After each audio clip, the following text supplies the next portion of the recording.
Hi everyone, this is the Absolute Business Mindset podcast.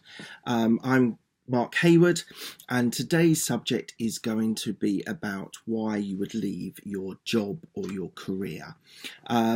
This is inspired by a previous podcast and YouTube video which has about why I made a big decision to move from one corporate environment to another.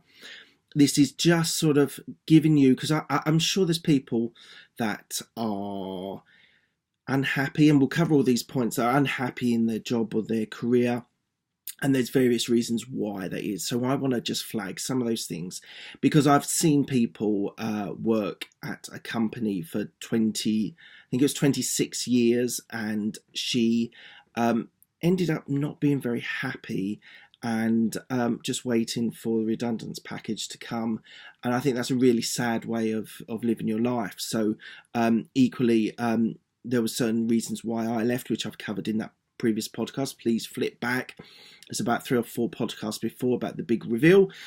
So check that out if you want to hear some of the decision making that I did then. But this is just really for you to sort of, there must be someone that's listening to this thinking, I'd really like to do something different, or be in another job, or do something slightly different in my life. So this is one thing that you can control. So you can resign, you can hand in your notice, you can leave.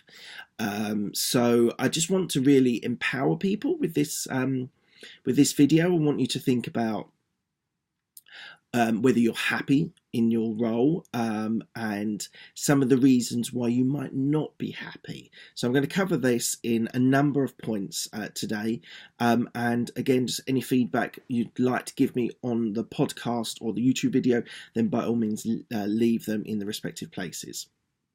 Okay, so the first one on my list is you don't enjoy your job. So as I was saying about this woman of 26 years, she started to not enjoy her job.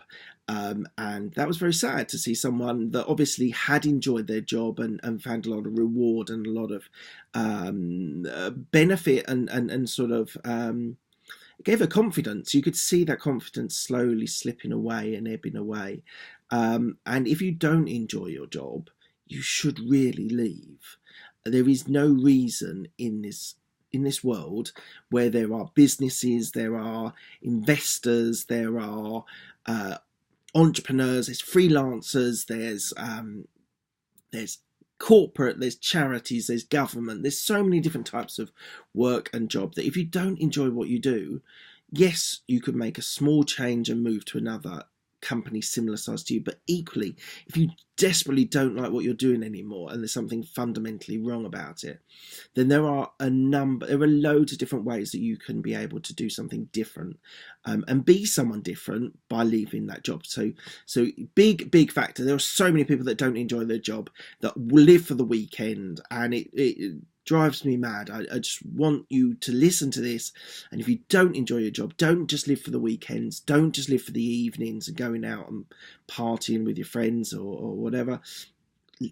Do something positive and find something that you love to do. Okay, so that's just a plea for a number of people that are listening to this that don't enjoy their job. So please think about that. Equally, for larger organisations, I've got a second point, which is that you don't agree with the company's values or beliefs. That could be all the way to you're not big on capitalism, you don't want to work for a profit-making company.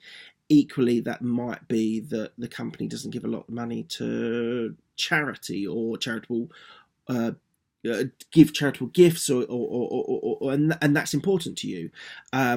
Equally, it could be broken down into there's certain, every large corporation has their values and their beliefs and what their company believes in.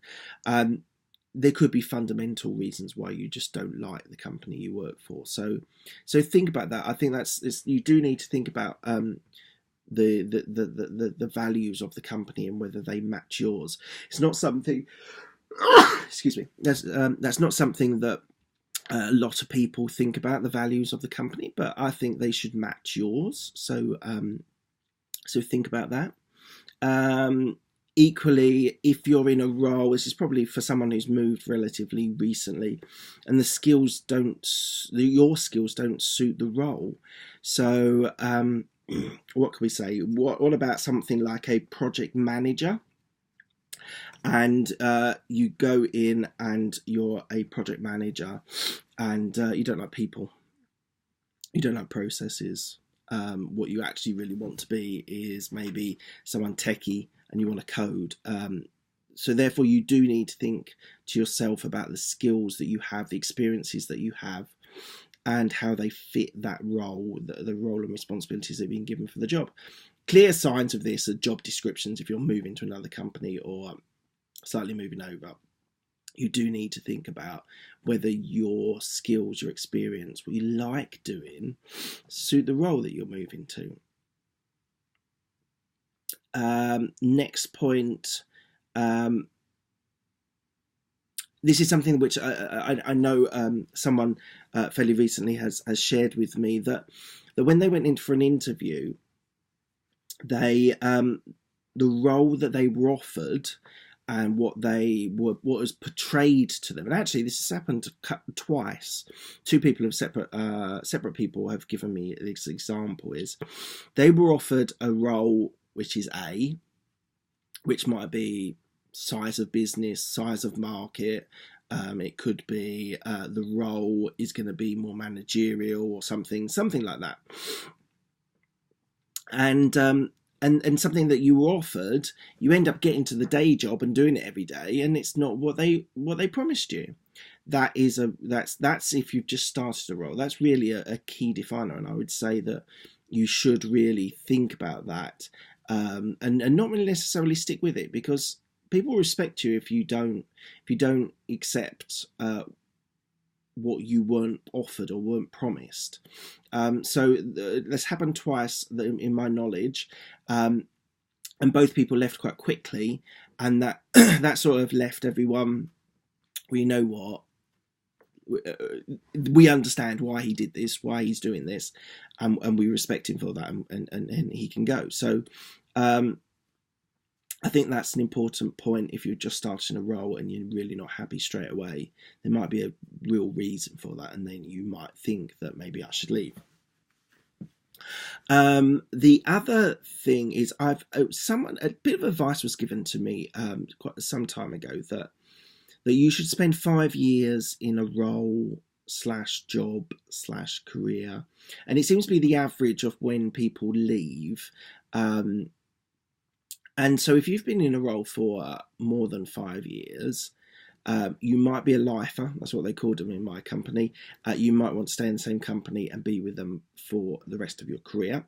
If that's the case, full respect. That's your decision, and that's what you want to do. But on average, 5 years is about long enough. So 5 years is long enough for you to embed yourself in the team, make progress, make an impact, work with the people, develop a network, and sort of prove yourself. Anything over 5 years, you start moving into that sort of lifer, and you start getting into the point where you've been there a long time. And now big corporates, people do hang around a long time. But equally, a freshness also. I think a good reason to leave is to have a refresh, have a start again, new people, new network, build your network. The thing is about staying in the same company for 20, 30 years is that your network is very, very small. Obviously, people will leave your company and you might stay in contact with them, but working with someone is a very good way of being able to create a bond, a connection, and if you need help from them at a later stage, that's helpful. So networking has an advantage if you do move around a little bit. The other two things are regarding your boss. So I've got here, you don't respect your boss or you don't like your boss. So let's just cover the like your boss. So you got to like your boss to an extent. Reason to like them is because you need to get friends with them, or at least get to an agreement with them on how you're going to act. And if you don't like your boss, you could be in problems, because in theory, if you make a logical progression, you might turn into your boss. And if you don't like your boss, then that could be problematic for you. So I would say think about that. If you're sitting there, if you're sitting here, or you're in the gym or traveling, and you're listening to this or driving, and you're like, I don't like my boss. I don't think I want to be him, because that is always a logical progression. So always think about that. And the other thing the second point about your boss is you don't respect your boss. You've got to be able to work with that person. You've got to take instructions from that person. You've got to build a bond, a respect between both of you. So if you don't respect him, that's a problem as well. So there's two things about your boss that you should really consider and should really think about.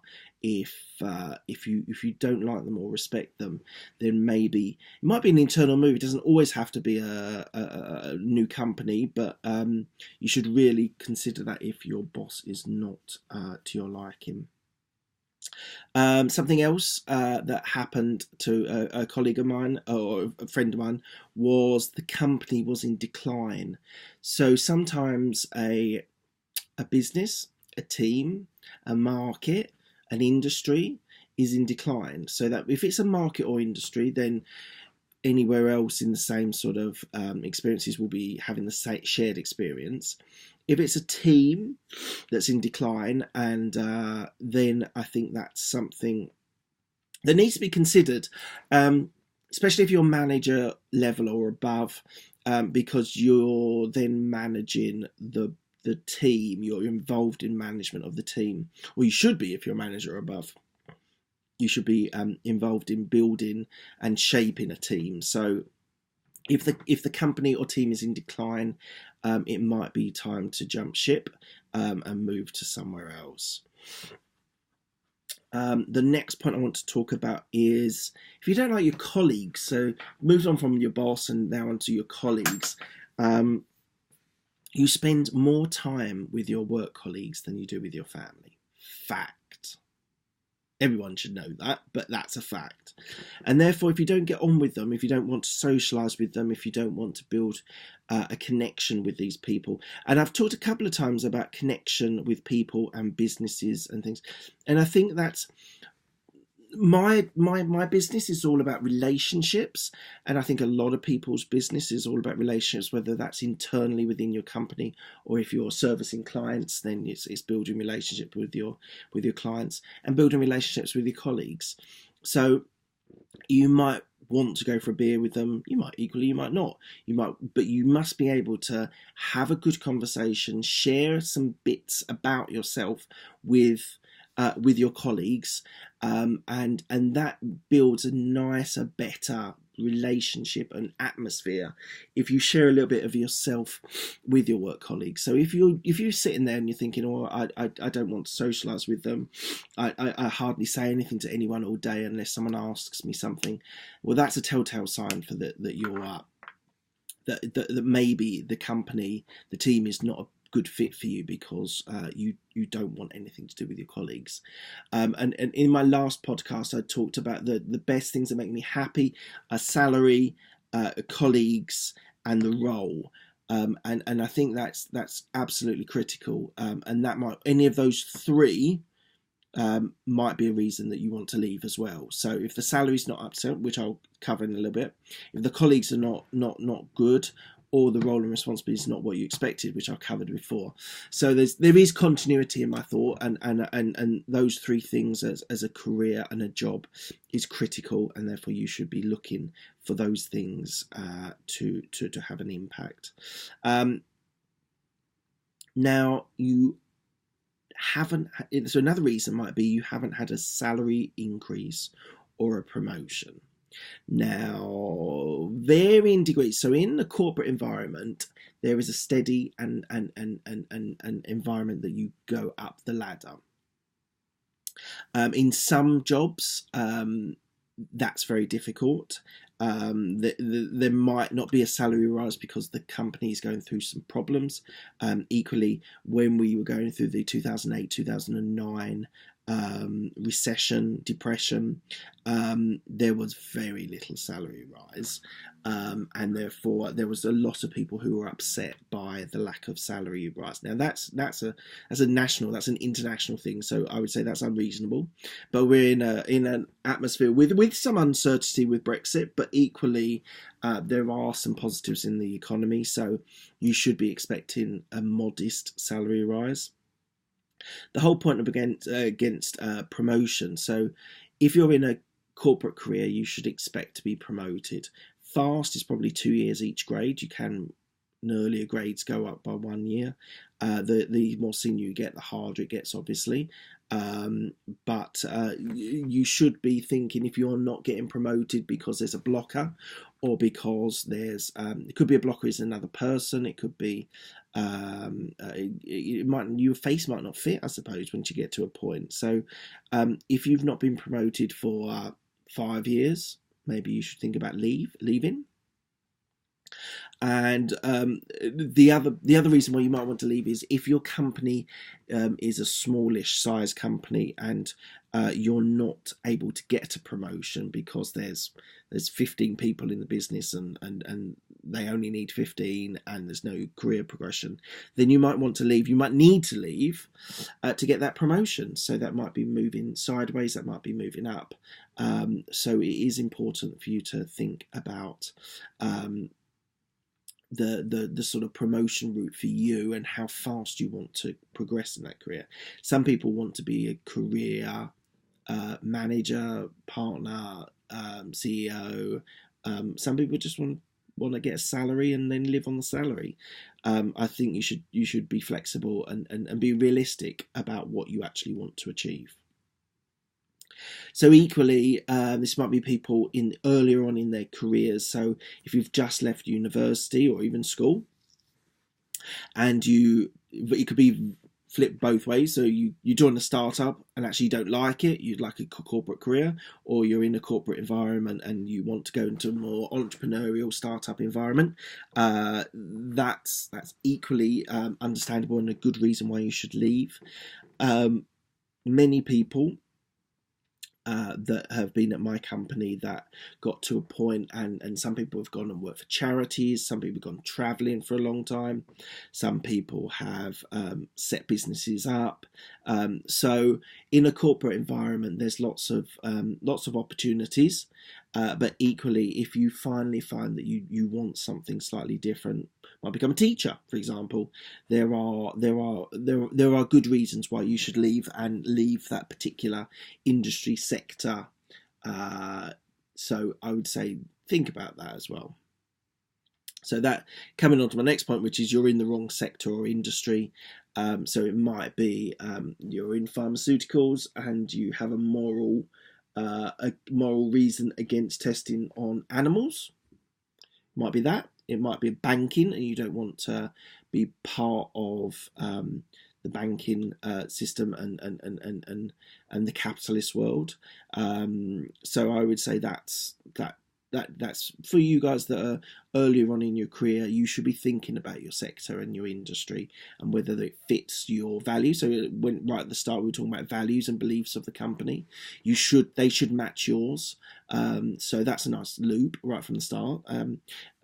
You really should think about what that company believes in, and they should match your beliefs. And then last point is there's no development opportunities. So no courses, whether they're online or face-to-face courses, or you can't, like, when I first started in my corporate, there were courses online and face-to-face courses that you could get on, and you'd get budget. After 08, 09, then a lot of courses came online rather than face-to-face. And then even less of them, and you're expected to build your skills and experience from learning on the job. So there's been a lot of that in corporate worlds now. Less development opportunities than there were before, and less courses, and expected to learn on the job. So that's the reasons why you should leave. Maybe I'll do a podcast soon on why you should stay. It doesn't feel very topical at the moment with my reveal that I'm leaving my company. So there we go. That's today's podcast. I've got a couple of things that I want to just a couple of bits of business at the end of the podcast. I just want to do a big shout out to Florida Men on Florida Man podcast for the great feedback that they provided on iTunes. I really appreciate that. Thank you very much. I'd like you, if you've enjoyed this, if you liked what you heard, or you've gone through it and you've listened to some of the other ones, I want you to tell a friend, a family member, or a colleague about my podcast. Let's get the message out there. There's lots of podcasts now. There's over 70 that I've got. So I would welcome you if you could tell one person this week. Something that a couple of people have asked me is when's the next interview after my interview with Andy Arter. Successful one, I'd like to say. Now, I'm trying to get one for the end of April. Trying to arrange details at the moment. So hopefully we'll get someone at the end of April or maybe early May, depending on when the Sunday comes. So look out for that. Hopefully that will all go through. And I just want you to do one other thing. So if you're listening to this podcast and you've enjoyed the podcast and enjoyed my messages, my thoughts, ideas, and my comments, please check it out on YouTube. So for the last dozen or so, maybe a little bit more, I've been recording these. You can see me here. I'm waving. If you can see me on YouTube, if not on podcast, you'll wonder why I was waving. Check the videos out. So I'm trying to do these so you can see me. You can see my atmosphere, the environment that I'm in. When I'm meeting people, you can see the interaction I've got with people. So please do check it out on YouTube. I'd love to boost some of my numbers on there. That would be fantastic.